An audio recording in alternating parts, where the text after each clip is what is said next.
biometric invigilators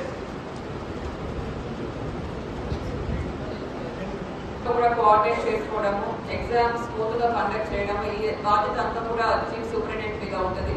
జిల్లా తరఫు నుంచి ఎవరైతే డిపార్ట్మెంటల్ ఆఫీసర్ని వేశామో ఆ డిపార్ట్మెంటల్ ఆఫీసర్ కూడా కమిషన్ ఇచ్చిన గైడ్ లైన్స్ ప్రకారం ఎగ్జామ్ కండక్ట్ చేస్తున్నారా లేదా, ఎక్కడైనా డీవియేషన్ జరుగుతుందా, ప్రాపర్గా ఎగ్జామినేషన్ మెటీరియల్ డిస్ట్రిబ్యూషన్ కానీ, కలెక్షన్ కానీ, సెక్యూరిటీ ఆఫ్ ద క్యాంపస్ కానీ ఇష్యూర్ చేసుకునే బాధ్యత కూడా డిపార్ట్మెంటల్ ఆఫీసర్ మీద ఉంటుంది.